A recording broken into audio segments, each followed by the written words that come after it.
दोस्तों, अक्षय तृतीया को अबूझ मुहूर्त और गर्मियों की धनतेरस के रूप में जाना जाता है। तो आज की इस वीडियो में मैं बात करूंगी अक्षय तृतीया के बारे में। तो आज की इस वीडियो में आप सभी जानेंगे कि किस प्रकार से अक्षय तृतीया के दिन माँ लक्ष्मी की पूजा आराधना करनी चाहिए। इस दिन के सभी शुभ मुहूर्त क्या होंगे जिससे कि माँ लक्ष्मी सदैव आपके घर में विराजमान रहे, और इसके अलावा आज के दिन किन चीजों का दान करना चाहिए, खरीदारी के सबसे शुभ मुहूर्त क्या क्या होने वाले हैं और किस प्रकार से आपको खरीदारी करनी है, कौन सी वस्तु की खरीदारी आपको आज के दिन जरूर करनी चाहिए। और जैसा कि आप सभी जानते हैं कि अक्षय तृतीया के दिन सोना, चांदी, महंगी वस्तुएं, धातुएं खरीदना अत्यंत ही शुभ माना जाता है। लेकिन यदि किसी कारणवश सोना खरीदने में आप असमर्थ हैं या फिर कोई महंगी खरीदारी नहीं कर पाते हैं, तो ऐसी अवस्था में आपको कौन सी चीज अवश्य ही खरीदनी चाहिए जिससे कि आपको सोने खरीदने के समान पुण्य फल की प्राप्ति हो सके, और कौन सी वस्तुओं का दान करें जिससे कि आपको सोना दान करने के समान पुण्य फल की प्राप्ति हो सके। तो आज की इस वीडियो में संपूर्ण जानकारी मैं आप सभी के साथ शेयर करने वाली हूं। तो वीडियो बड़ी ही महत्वपूर्ण है, वीडियो को अंत तक जरूर देखिएगा, और अगर अच्छी लगे तो वीडियो को लाइक करके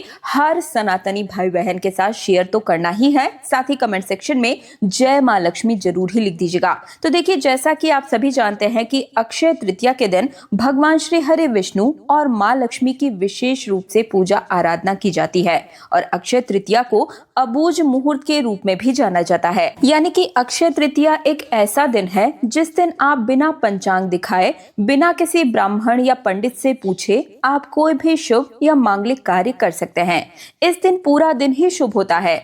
अक्षय तृतीया एक ऐसा दिन है जिस दिन सूर्य और चंद्रमा दोनों ही अपनी उच्च राशि में स्थित होते हैं, यानी कि इन दोनों की सम्मिलित कृपा पाने का ये बहुत ही शुभ अवसर होता है। ये अक्षय तृतीया, जैसा कि आप सभी नाम से ही पता चलता है कि जिसका कभी क्षय ना हो, अर्थात जो हम आज कार्य कर रहे हैं, जो मंत्र जाप कर रहे हैं, पूजा पाठ कर रहे हैं या दान धर्म इत्यादि कर रहे हैं, किसी भी प्रकार से किसी की मदद कर रहे हैं, तो ऐसा कहा जाता है कि आज जो भी चीज आप करेंगे, जो भी शुभ कार्य करते हैं या अशुभ कर्म भी करते हैं, तो उसका कभी भी नाश नहीं होता है। तो आज के दिन हम सभी ज्यादा से ज्यादा शुभ काम करने का प्रयास जरूर ही करते हैं। गलती से भी कोई गलती ना हो, इस बात का भी पूरे दिन ही प्रयास करते हैं। अक्षय तृतीया को युगादि तिथि के नाम से भी जाना जाता है, यानी कि आज से ही त्रेता युग का प्रारंभ हुआ था। अक्षय तृतीया के दिन ही बद्रीनाथ के कपाट भी खुलते हैं, और सिर्फ आज ही के दिन यानी कि अक्षय तृतीया के दिन ही वृंदावन में भगवान बांके बिहारी जी के चरणों के दर्शन होते हैं। आज के दिन यानी कि अक्षय तृतीया के दिन ही परशुराम जयंती भी मनाई जाती है, हग्रीव जयंती भी मनाई जाती है, और माता मातंगी की जयंती भी आज ही के दिन मनाई जाती है। तो ये दिन कितना पावन और महत्वपूर्ण है, ये अब मुझे आप सभी को बताने की आवश्यकता नहीं है। पुराणों में इसका भरपूर वर्णन मिलता है।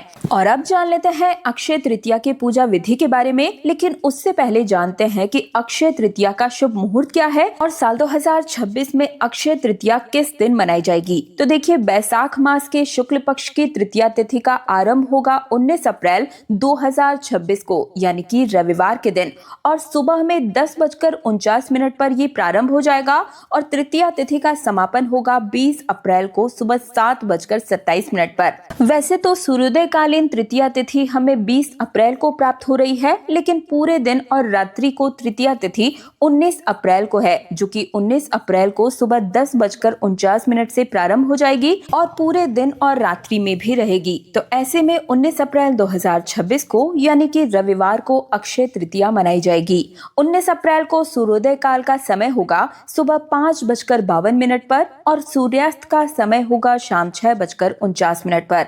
ब्रह्म मुहूर्त का समय होगा सुबह 4 बजे से लेकर 4:50 तक, और अगर बात करें अभिजीत मुहूर्त की तो सुबह 11:54 से दोपहर के 12:47 तक ये समय अभिजीत मुहूर्त कहलाएगा। कोई भी शुभ कार्य आप अभिजीत मुहूर्त के दौरान कर सकते हैं। पूजा पाठ मांगलिक कार्य इस दौरान करना सबसे ज्यादा शुभ माना जाता है। राहु काल का जो समय है इस दिन शाम 5:52 पर प्रारंभ होगा और शाम 6:48 तक समाप्त हो जाएगा। और राहु काल के दौरान कोई भी शुभ या मांगलिक कार्य नहीं करने चाहिए, ये बात आप सभी को पता है। लेकिन अगर आप पहले से कोई कार्य कर रहे हैं तो फिर आप राहु काल के दौरान भी उस काल को कंटिन्यू कर सकते हैं। 19 अप्रैल को अक्षय तृतीया के दिन एक बहुत ही शुभ संयोग भी प्राप्त हो रहा है, यानी कि त्रिपुष्कर योग का निर्माण इस दिन हो रहा है, जो कि सुबह 7:50 से प्रारंभ होगा और इसका समापन होगा सुबह 10:49 पर। तो सुबह 7:10 से 10:49 तक त्रिपुष्कर योग है और शास्त्रों के अनुसार त्रिपुष्कर योग में जो भी कार्य किया जाता है, चाहे फिर आप वो कोई भी खरीदारी करते हो, पूजा पाठ करते हो, मंत्रों का जाप इत्यादि करते हो या दान धर्म करते हो, तो उसका फल आपको 3 गुना ज्यादा बढ़कर प्राप्त होता है। तो ये बहुत ही शुभ योग कहलाता है। इसका आप सभी ज्यादा से ज्यादा लाभ जरूर ही उठाइएगा। दोस्तों, इस वीडियो को हर हिंदू को शेयर जरूर कर दीजिएगा क्योंकि बहुत ही महत्वपूर्ण ये जानकारी है।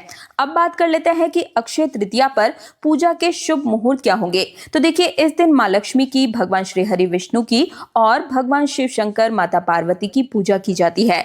और वैसे तो देखिए, अक्षय तृतीया है और अबूझ मुहूर्त है। आप पूरे दिन ही किसी भी समय पूजा पाठ इत्यादि कर सकते हैं, दान धर्म कर सकते हैं, लेकिन फिर भी कुछ विशेष मुहूर्त भी इस दिन होते हैं जिनमें हम पूजा करते हैं तो और भी अच्छा होता है। तो देखिए, अक्षय तृतीया पर पूजा करना जो कि सबसे शुभ मुहूर्त प्राप्त हो रहा है, ये है सुबह 10:49 से लेकर दोपहर 12:20 तक।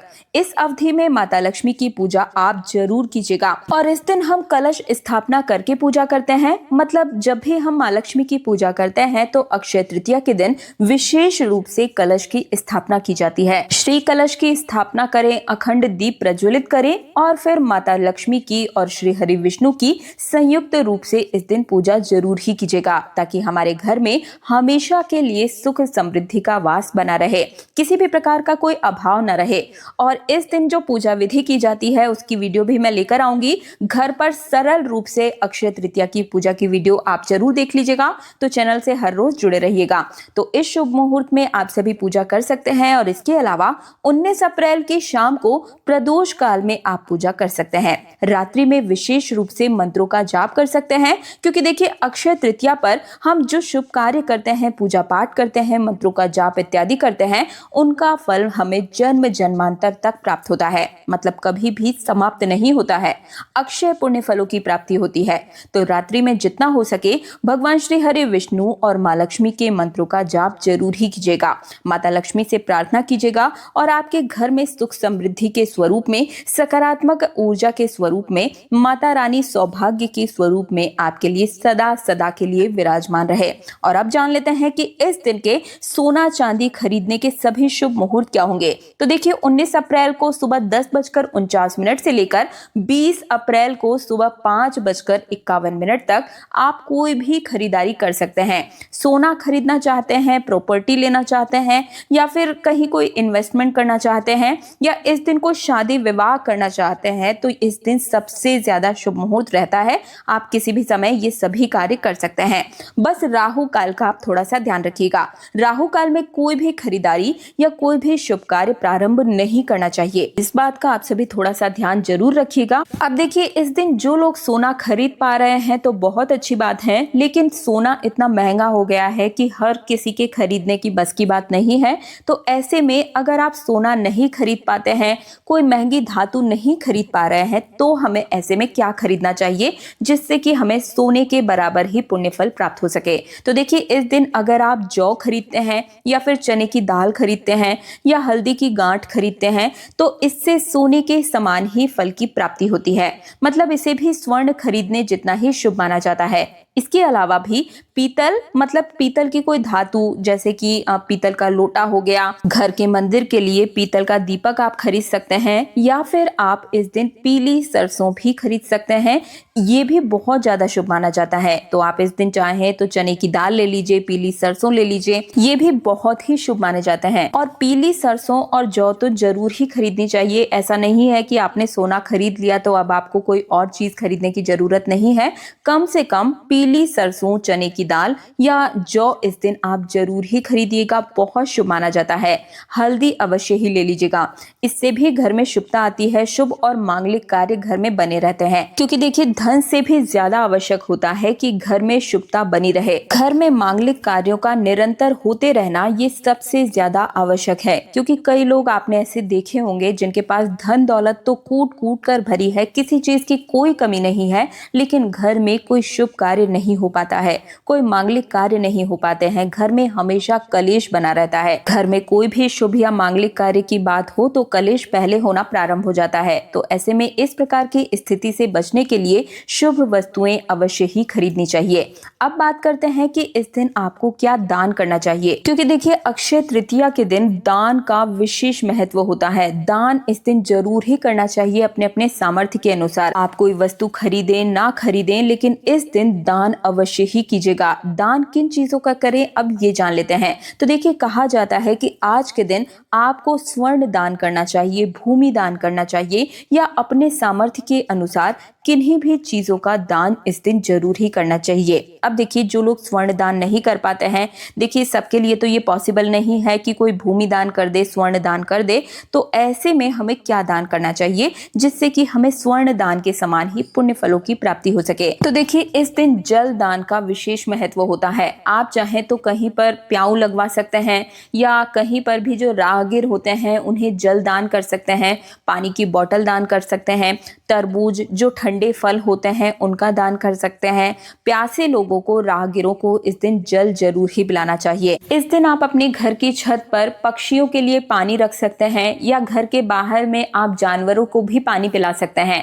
इसी के साथ साथ इस दिन स्वर्ण दान के समान पुण्यफल प्राप्त करने के लिए हो सके तो आप जौ दान करें, चने की दाल दान करें, इससे भी आपको स्वर्ण दान के समान ही फल की प्राप्ति होती है। तो जितना हो सके इस दिन दान जरूर कीजिएगा। इस दिन पंखा दान करने का भी विशेष महत्व होता है। तो जो भी आपकी इच्छा या सामर्थ्य है उस हिसाब से इस दिन जितना हो सके दान धर्म जरूर ही कीजिएगा। तो ये थी अक्षय तृतीया 2026 से जुड़ी हुई संपूर्ण जानकारी। अगर आपके मन में कोई प्रश्न है, संदेह है, तो कमेंट सेक्शन में जरूर पूछिएगा, और आने वाली वीडियो में आप सभी अक्षय तृतीया की सरल पूजा विधि जरूर देखिएगा। तो चैनल तीज त्योहार और धर्म को सब्सक्राइब करके पास वाले बेल आइकन को प्रेस करके रखिएगा। और जानकारी अच्छी लगी है तो कृपया करके वीडियो को लाइक जरूर कीजिएगा, और इस जानकारी को हर हिंदू भाई बहन के साथ शेयर भी कर दीजिएगा। जय श्री हरि विष्णु, जय मां लक्ष्मी, हरे रामा हरे कृष्ण।